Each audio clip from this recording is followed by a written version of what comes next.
নমস্কার। গতকাল কিন্তু ছিল দ্বিতীয় দফায় ভোট, আর ঠিক সেই দিনই কিন্তু আমরা দেখেছি যে সন্দেশখালিতে বেতাজ বাদশাহ শাহজাহানের বাড়ির ওখান থেকে কিন্তু অনেক রকম বোমা বারুদ এই সব উদ্ধার হলো। এবং সেই উদ্ধার কারণ কি মানুষের মন ঘোরানো? কারণ গতকাল ছিল দ্বিতীয় দফায় ভোট। আর কি বলছে তৃণমূল সরকার এই ব্যাপারটা নিয়ে আমরা জেনে নিচ্ছি সংবাদ বিশ্লেষক সুমন বসু রায়ের কাছ থেকে। দেখেন, প্রথমেই বলে দিই যে গতকালকে যে বিষয়টি সেটা নিয়ে কিন্তু তৃণমূল কংগ্রেস সরাসরি কেন্দ্রীয় সরকারকে কিন্তু আক্রমণ করেছে এবং তাদের বক্তব্য এই ঘটনা ঘটানো হয়েছে, এটা একটা সাজানো ঘটনা। এবং তৃণমূলের পক্ষ থেকে ইতিমধ্যে কিন্তু আমরা যদি দেখতে পাই তাহলে দেখতে পাবো যে নির্বাচন কমিশনে চলে যাওয়া হয়েছে। যেহেতু আমরা জানি যে রাজ্যের যে আইন শৃঙ্খলা তার দায়িত্ব থাকে রাজ্যের উপরে, একটা নির্বাচিত সরকার কিন্তু তৃণমূল সরকার, এবং তাদের যেটা দাবি তাদেরকে অন্ধকারে রেখে গতকাল যেখানে দ্বিতীয় দফার ভোট ছিল, তৃণমূল কর্মী, তৃণমূল নেতা সবাই কিন্তু ভোটের যে প্রক্রিয়া বা ভোট উৎসব তার মধ্যে কিন্তু তারা যুক্ত ছিলেন। সেই সময় এই ধরনের একটা সেই ঘটনা ঘটবার ফলে তাদের কিন্তু যে মানসিক যে শক্তি সেটা কিন্তু আঘাতপ্রাপ্ত হয়েছে এবং মানুষের মধ্যে, ভোটারদের মধ্যে একটা বিরূপ প্রতিক্রিয়া কিন্তু পড়তে পারে। এবং সেই উদ্দেশ্যে কি করা হয়েছে সেটা নিয়ে প্রশ্ন তুলে তারা কিন্তু ইতিমধ্যে যাতে ব্যবস্থা নেওয়া হয় এই বিষয়ে, সেই জন্য কিন্তু নির্বাচন কমিশনের কাছে যাওয়া হয়েছে। আমি প্রথমেই বলবো, তৃণমূল তাদের যে দাবি করছে সেটা কিন্তু তাদের যে মতাদর্শ বা তারা যেটা মনে করেছে সেটা কিন্তু তারা করেছে। কারণ অবশ্যই কালকে কিন্তু আমরা জানি 3টা জায়গাতে ভোট ছিল, দার্জিলিং, রায়গঞ্জ, বালুরঘাট, একটা গুরুত্বপূর্ণ অঞ্চল। এবং তৃণমূল কংগ্রেসের আশা ছিল যে এর মধ্যে দার্জিলিংয়ে তারা ভালো ফল করবে, বালুরঘাটে তো তারা তাদের দাবি যে তারা সেই জায়গা তারা দখল করতে পারবে, বিজেপিকে তারা অনেকটা ভোটে কিন্তু পর্যদস্ত করতে পারবে। রায়গঞ্জ নিয়েও তারা কিন্তু আশাবাদী, এরকম একটা জায়গা, কারণ সেখানে তাদের একজন হেভিওয়েট প্রার্থী কিন্তু রয়েছে কৃষ্ণ কল্যাণী, যিনি বিজেপির টিকিটে 2021 সালে বিধানসভা নির্বাচনে জিতেছিল। অর্থাৎ 3টা গুরুত্বপূর্ণ আসনে কিন্তু গতকাল ভোট ছিল। আর সেই জায়গাতে যখন আমরা দেখতে পেয়েছি ভোটের দিন একেবারে কেন্দ্রীয় বাহিনী তদন্তে নেমেছে এবং তদন্তে নেমে তারা কিন্তু একটা অস্ত্র ভাণ্ডারের খোঁজ পেয়েছে। এই জন্যই কিন্তু তৃণমূল কংগ্রেসের পক্ষ থেকে দাবি জানানো হয়েছে। তবে আমার যেটা মনে হয় যে এই যে এই ঘটনা কিন্তু আমরা যদি পরম্পরা দেখি তাহলে কিন্তু অত্যন্ত উদ্বেগের। এই কারণে আমি বলছি যে শেখ শাহজাহানকে সিবিআই কিভাবে ধরলো বা সিবিআই এর সাথে সম্পর্ক কিভাবে হলো। প্রথম যেটা ঘটনা সেটা হচ্ছে, আমরা জানি যে জ্যোতিপ্রিয় মল্লিককে খাদ্য দুর্নীতিতে, রেশন কেলেঙ্কারিতে কিন্তু গ্রেপ্তার করা, সেই সঙ্গে বাকিবুর রহমানকে কিন্তু গ্রেপ্তার করা হয়েছিল। এই বাকিবুরের সঙ্গে কিন্তু যুক্ত থাকার অভিযোগ রয়েছিল শেখ শাহজাহানের বিরুদ্ধে। এটা কিন্তু অত্যন্ত গুরুত্বপূর্ণ। অনেকে নিন্দকরা বলেন যে মন্ত্রী জ্যোতিপ্রিয় মল্লিক তিনি কিন্তু খুব সুকৌশলে রাজ্য সরকার কিন্তু ফাঁসানোর চেষ্টা করেছে। এটা কিন্তু একটা একটা গোপন একটা কথা মানুষের মধ্যে ভেসে বেড়ায়, এর সত্যতা কেউ জানে না। কেন? তার কারণও রয়েছে। তার কারণ হচ্ছে, জ্যোতিপ্রিয় মল্লিক যখন গ্রেপ্তার হয়েছিলেন তারপরে কিন্তু যেটা শোনা যায় যে তিনি একটা লিস্ট বানিয়েছিলেন তার মেয়েকে দেওয়ার জন্য, যে তিনি তার যে বিভিন্ন ধরনের লেনদেন কাদের সাথে হয়েছে, এবং সেটা কিন্তু নিয়ে যখন মেয়ে বার হচ্ছিল তখন কিন্তু সিবিআই কর্তারা তারা কিন্তু বা কেন্দ্রীয় গোয়েন্দা সংস্থা তারা সেই চিঠিটি কিন্তু সংগ্রহ করে নেয়। এটা কিন্তু একটা হাওয়াতে ভাসছে কথা। এই কথার কতটা সত্যতা রয়েছে সেটা কিন্তু অনেকের অভিযোগ যে তৃণমূল কংগ্রেস বা তৃণমূল সরকারকে তিনি কিন্তু ফাঁসানোর জন্য ওই চিঠিটি ইচ্ছাকৃতভাবে পাঠিয়েছিলেন, কিন্তু তিনি জানতেন চিঠিটা বাইরে গেলেই কিন্তু ধরা পড়ে যাবে এবং তার মধ্যে যে নাম রয়েছে বাকিবুর সহ প্রত্যেকের নাম প্রকাশ্যে চলে আসবে এবং কান টানলে কিন্তু মাথা আসবে। এবং তারপরে দেখা গেলো বাকিবুর গ্রেপ্তারের সঙ্গে সঙ্গে কিন্তু শাহজাহানের নাম চলে আসলো, এবং শাহজাহানকে যখন সন্দেশখালিতে গিয়ে ইডি আধিকারিক কেন্দ্রীয় বাহিনী নিয়ে গিয়ে যখন গ্রেপ্তার করবার জন্য গেল 5ই জানুয়ারি, এবং সেই দিনই কিন্তু মহানাটক ঘটলো। আমরা দেখেছি এর আগে বহু জায়গায় কিন্তু গ্রেপ্তার করবার জন্য, জিজ্ঞাসাবাদ করবার জন্য, তল্লাশি করবার জন্য সিবিআই ইডি গিয়েছে, কিন্তু কোনো জায়গায় কিন্তু এই ধরনের ঘটনা ঘটে। আপনি জানেন যে কেষ্ট মণ্ডলকে বা অনুব্রত মণ্ডলকে যখন ইডি সিবিআই গ্রেপ্তারের জন্য গিয়েছিল, তিনি ঠাকুর ঘরে গিয়ে বসেছিলেন, কিন্তু প্রতিবাদ কিন্তু করেননি। তিনি ঠাকুর ঘরে গিয়ে সময় নষ্ট করবার চেষ্টা করেছেন, যে প্রার্থনা করছি সময় লাগবে। কিন্তু সন্দেশখালিতে আমরা 5ই জানুয়ারিকে দেখলাম উল্টা ঘটনা দেখলাম। একদম তারা কিন্তু একেবারে মানে আক্রমণাত্মক হয়ে একদম ইডি কে বা কেন্দ্রীয় বাহিনীকে কিন্তু তারা যেমন বিভিন্নভাবে শারীরিকভাবে নিগ্রহ করলো এবং সেই সঙ্গে তাদেরকে কিন্তু সেখান থেকে সরে গেল। তখনই কিন্তু বলা হচ্ছিল যে এখানে কিছু একটা কিন্তু রয়েছে যেটাকে কিন্তু তারা মানুষের সামনে আনতে দিচ্ছে না। এখন যেটা মনে হচ্ছে বা বিভিন্ন ব্যক্তিরা দাবি করছেন যে সেদিন সেখানে কিন্তু এই অস্ত্রগুলি, এই যে তথ্য বা বিভিন্ন ধরনের নথি যেগুলো পাওয়া গেছে আই কার্ড সহ, সেগুলি কিন্তু ছিল এবং সেগুলিকে রাতের আধারে পরবর্তী সময় কিন্তু সরিয়ে ফেলা হয়েছে। এবং গতকাল কিন্তু যে ভান্ডার পাওয়া গেছে সেই ভান্ডার কিন্তু যথেষ্টই উল্লেখযোগ্য। 5ই জানুয়ারি আমরা যদি দেখি সেদিন কিন্তু যে ঘটনা ঘটেছিল এবং তারপরে কিন্তু রাজ্য রাজনীতি শুধু নয়, দেশে কিন্তু একটা তোলপাড় পড়ে গিয়েছিল এবং তারপরে দীর্ঘদিন কিন্তু আমরা দেখেছি যে সন্দেশখালী মহিলাদের বিভিন্ন ধরনের অভিযোগ কিন্তু শেখ শাহজাহান বা তৃণমূলের বিভিন্ন নেতাদের সম্পর্কে কিন্তু করছিল। এবং গতকাল যেটা হয়েছে আমরা দেখতে পেয়েছি অতর্কিতে কিন্তু সিবিআই সেখানে হানা দিয়েছে। হ্যাঁ, সাজো সাজো লোক বেশ কয়েকদিন ধরে আমরা কিন্তু দেখতে পাচ্ছিলাম। এবং তারপরে গতকাল যখন সেখানে আমরা সিবিআইকে যেতে দেখেছি এবং তারপরে কিন্তু সেখানে আমরা দেখতে পেলাম এনএসজি কমান্ডোরা গিয়েছে এবং তারা বিপুল পরিমাণে অস্ত্র ভাণ্ডার উদ্ধার পেল। শুধু তাই নয়, বাংকারের ভিতরে কিন্তু সেগুলো ছিল, অর্থাৎ মাটির নিচে একদম গর্ত করে সেখানে কিন্তু সুন্দরভাবে ট্রাঙ্কে করে রাখা ছিল। এবং আমি যতদূর জানি সেই সময় কিন্তু যেটা নিয়ম, সিবিআই যখন তারা কোনো জায়গায় তল্লাশিতে যায় তখন কিন্তু যেটা করে বিভিন্ন ধরনের সাক্ষীদের নিয়ে যাওয়া, নিরপেক্ষ সাক্ষী, সেটা সম্ভবত নিয়ে গিয়েছিল। এবং যতদূর জানা যায় যে পুলিশকেও ইনফর্ম করা উচিত ছিল বা করেছে কিনা সেটা বলতে পারবো না, তাদের কি আছে, কিন্তু শোনা যাচ্ছিল যে সেখানে কিন্তু পুলিশেরও 2-1জনকে কিন্তু হতে পারে, সেটা পরে ইনফর্ম করা হয়েছে, কিন্তু ইনফর্ম কিন্তু করা হয়েছিল।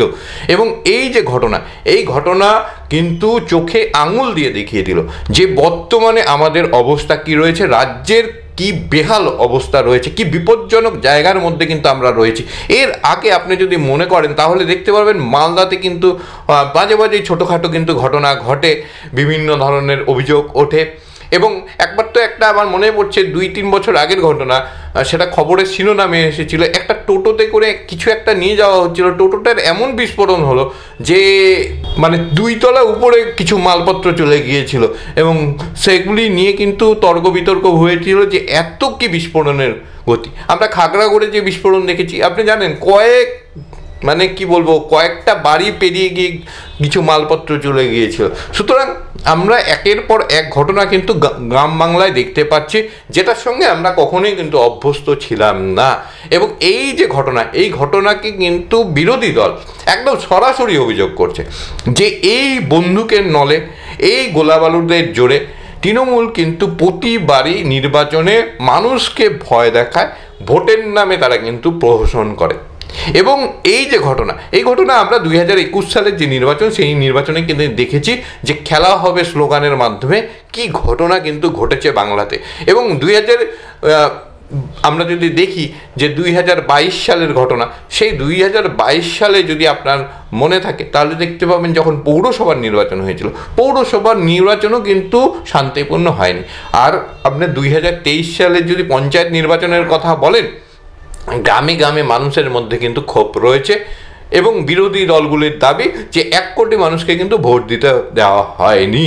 সুতরাং এই ধরনের একটা পরিস্থিতির মধ্যে যেখানে লোকসভা হচ্ছে, পশ্চিমবঙ্গের জন্য কিন্তু একমাত্র আপনি দেখেন 7 দফায় শুধু ভোট হচ্ছে তাই কিন্তু নয়, হ্যাঁ উত্তরপ্রদেশেও 7 দফায় ভোট হচ্ছে, কিন্তু আপনি যদি দেখেন তাহলে দেখতে পাবেন যে কেন্দ্রীয় বাহিনীর যে মোতায়েন করা হয়েছে, নির্বাচন কমিশন, অর্থাৎ নির্বাচন কমিশন তারাও কিন্তু মনে করছে যে পশ্চিমবঙ্গে শান্তিপূর্ণ ভোট করাতে গেলে কেন্দ্রীয় বাহিনীর প্রয়োজন রয়েছে, পর্যাপ্ত পরিমাণে কেন্দ্রীয় বাহিনীর রয়েছে, জম্মু কাশ্মীরের থেকে বেশি কেন্দ্রীয় বাহিনীর প্রয়োজন রয়েছে। আর আমরা এখন দেখতে পাচ্ছি যে বাংলার অবস্থা জম্মু কাশ্মীরের যে অবস্থা ছিল কয়েক বছর আগে, সেই ধরনের অবস্থা কিন্তু আমরা রয়েছি, আমরা আতঙ্কের মধ্যে রয়েছি।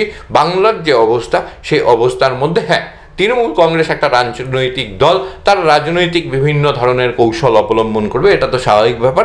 এবং তারা সেই কৌশল মতোই কিন্তু গতকাল নির্বাচন কমিশনের কাছে কিন্তু তারা গিয়েছে, যাতে একটা কিন্তু হাওয়া তোলা যায় যে এই ঘটনা একটা সাজানো ঘটনা। আমরা দেখিতে পেয়েছি যে এর আগে যা ঘটনা ঘটছে সবই কিন্তু সাজানো ঘটনা বলা হচ্ছে। যেমনভাবে আমরা যদি দেখতে পাই তাহলে দেখতে পাবো যে এসএসসিতে যে দুর্নীতি 2016 সালের প্যানেল বাতিল হয়েছে, এখানে কিন্তু এসএসসির যিনি চেয়ারম্যান রয়েছে তিনিও দাবি করতে পারছেন না কে যোগ্য কে অযোগ্য। তিনি বলছেন যে আরও তো অযোগ্য বেরিয়ে আসতে পারে বিভিন্ন, কেন 17টা দুর্নীতির ইতিমধ্যে চিহ্নিত হয়েছে যে 17 রকম উপায়ে দুর্নীতি করা হচ্ছে। সিবিআই যখন তদন্ত করতে গিয়েছে তারা প্রথমে কিন্তু ওএমআরসিতে দুর্নীতি পেয়েছে, সেটাও কিন্তু আমরা যদি দেখি ইতিহাস তাহলেও কিন্তু একটা সাধারণ একটা মানে মামলা, সেই মামলা থেকে এত বড় দুর্নীতি কিন্তু সামনে চলে এলো।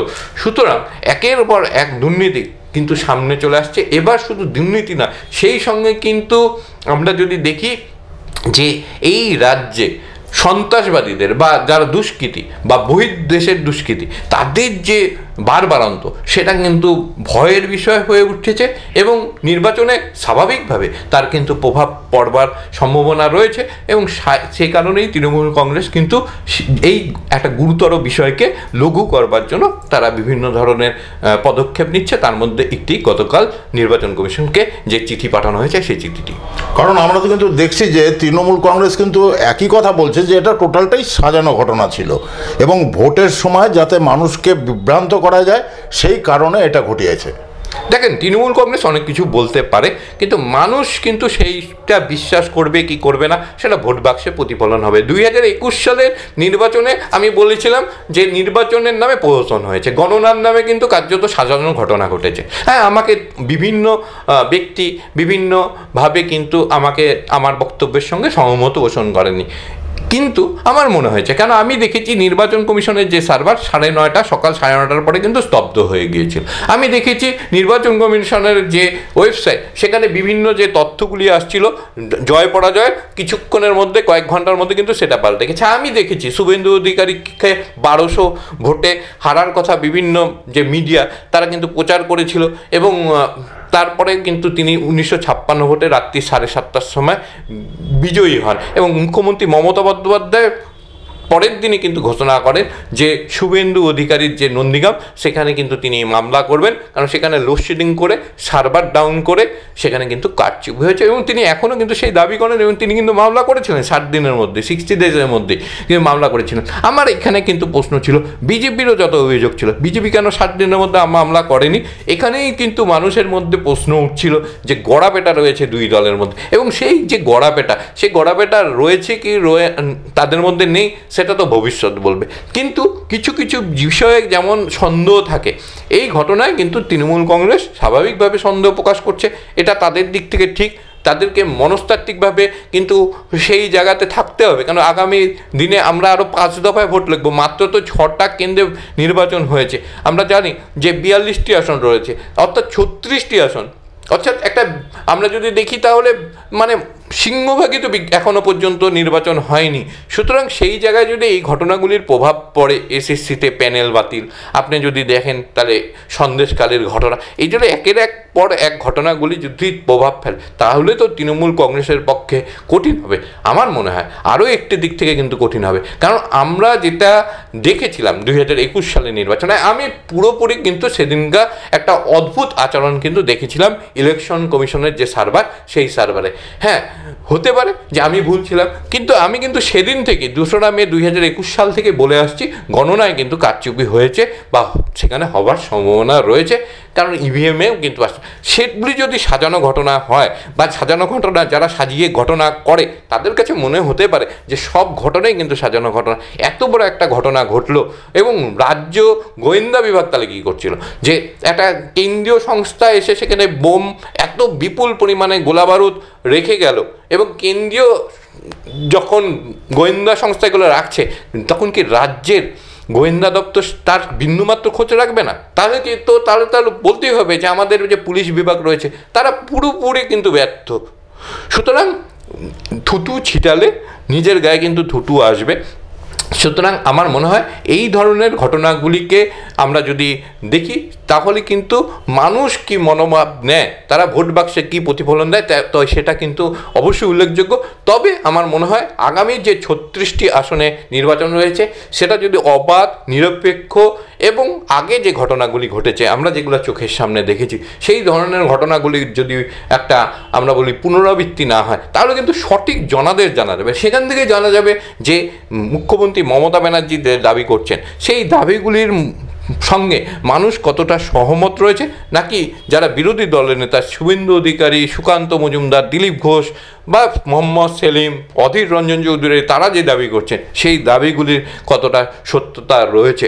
আমি মুখ্যমন্ত্রী মমতা ব্যানার্জির কাছ থেকে কিন্তু অনেক বিষয়ে কিন্তু অনুপ্রেরণা পাই, এই বিষয়ে কিন্তু কোনো দ্বিমত নেই। কারণ মুখ্যমন্ত্রী মমতা ব্যানার্জির যে জীবনযাত্রা, সেই জীবনযাত্রায় কিন্তু অবশ্যই অনুপ্রাণিত হওয়ার বিষয় থাকে। কেন তিনি এত সুন্দর হাঁটেন, সেই হাঁটাটা তার কাছ থেকে শিক্ষণীয়। কারণ সারা বাংলা যদি তাকে দেখে অনুপ্রাণিত হয়ে হাঁটতে শুরু করে, আমার মনে হয় অসুখ বিসুখের সংখ্যা অনেক কমে যাবে, 1 নম্বর। 2 নম্বর, তিনি যে পরিশ্রম করেন, হার্ডওয়ার্ক, সেটা কিন্তু শিক্ষণীয়। এবং সবচেয়ে বড় বিষয়, তিনি কিন্তু যে কোনো ধরনের ঘটনা ঘটলে তিনি কিন্তু ভয় পান না। তিনি একেবারে সরাসরি কিন্তু তার যে প্রতিবাদ, সেই প্রতিবাদ তিনি সঠিক প্রতিবাদ করুক বা তার সেই সিদ্ধান্ত ভুল হোক, কিন্তু তিনি কিন্তু সেখানে একদম নিষ্ঠার সঙ্গে কিন্তু প্রতিবাদ করেন এবং একটা বৃহত্তর আন্দোলন কিন্তু গড়ে তুলতে পারেন।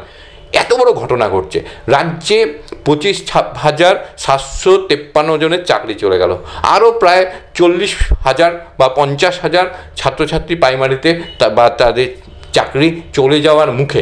এই মুহূর্তে চারদিকে যে ঘটনাগুলি ঘটছে, এত বড় একটা অস্ত্র ভাণ্ডারের উদ্ধার, একটা অস্ত্র ভাণ্ডারই বলা চলে, যেটা কিন্তু উদ্ধার হলো, আন্তর্জাতিক অস্ত্র ভাণ্ডার। এবং তারপরেও কিন্তু বিরোধী দলগুলোর, সিপিএমের, কংগ্রেসের, বিজেপির যে ধরনের প্রতিবাদ করবার উচিত ছিল, যে ধরনের আন্দোলন সংগঠিত করবার উচিত ছিল, সেটা কি তারা করতে পেরেছে? সুতরাং এই জায়গায় কিন্তু আমার মনে হয় একেবারে বলে বলে গোল দিচ্ছে কিন্তু তৃণমূল কংগ্রেস নেত্রী মমতা ব্যানার্জি। আমার মনে হয় মুখ্যমন্ত্রী মমতা ব্যানার্জি তার রাজ্যে যদি আইনশৃঙ্খলা ঘটিত কোনো প্রশ্ন ওঠে, তিনি তো তার একটা আমি যদি বলি কাউন্টার অ্যাটাক করবেই। কিন্তু বিরোধী দলগুলি তাদের কাছে অস্ত্র থাকা সত্ত্বেও, তাদের কাছে বিভিন্ন অভিযোগ আনার একটা সুনির্দিষ্ট প্রেক্ষাপট থাকা সত্ত্বেও তারা কিন্তু সেই জায়গাতে সেই ধরনের আন্দোলন গড়ে তুলতে পারছে না। মানুষের মধ্যে সেই ধরনের যে নেতিবাচক মনোভাব, মানুষ যাতে বিশ্বাস করতে পারে যে না, এই ঘটনাটি সঠিক ছিল বা এই চাকরি যে গেল, অযোগ্য এবং যোগ্য তাদের মধ্যে যে বিচার সেটা কিন্তু করেনি। এবং সবচেয়ে বড় কথা, যোগ্য অযোগ্য বিচার যদি এসএসসি বলছে যে আমরা তথ্য দিয়েছি, আমরা হলফনামা দিয়েছি, তাহলে তো তারা প্রমাণ করে দিচ্ছে যে এখানে কিন্তু দুর্নীতি হয়েছে, অযোগ্যদের তারা চাকরি দিয়েছেন। সুতরাং এই জায়গাতে তো সবচেয়ে বড় প্রশ্ন যে আপনারা দুর্নীতি করেছেন, আপনাদের নৈতিক অধিকারই তো আর থাকে না, তাই না? সুতরাং আদালত ভুল করেছে, এটা যেমন একটা প্রমাণ করবার চেষ্টা হচ্ছে।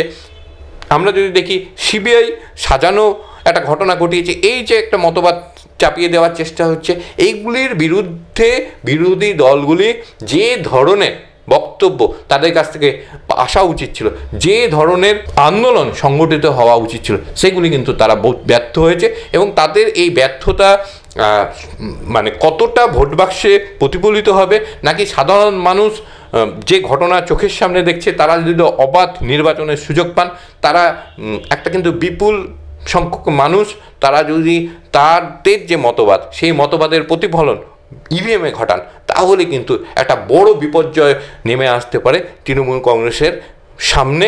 এবং আগামী দিন কিন্তু আমি বিপদের সঙ্গে দেখছি। একদমই ঠিক। আপনারা কিন্তু শুনলেন এতক্ষণ সংবাদ বিশ্লেষক সুমন বসু রায়ের বক্তব্য। এবং আমাদের অপেক্ষা করতে হচ্ছে 4 জুন পর্যন্ত, কারণ 4 জুনই কিন্তু জনতার রায় বেরিয়ে যাবে। এবং সেই 4 জুনই আমরা বুঝতে পারবো যে জনার্দন কি রায় দিল এবং তার প্রতিফলন কি হতে চলল। নমস্কার।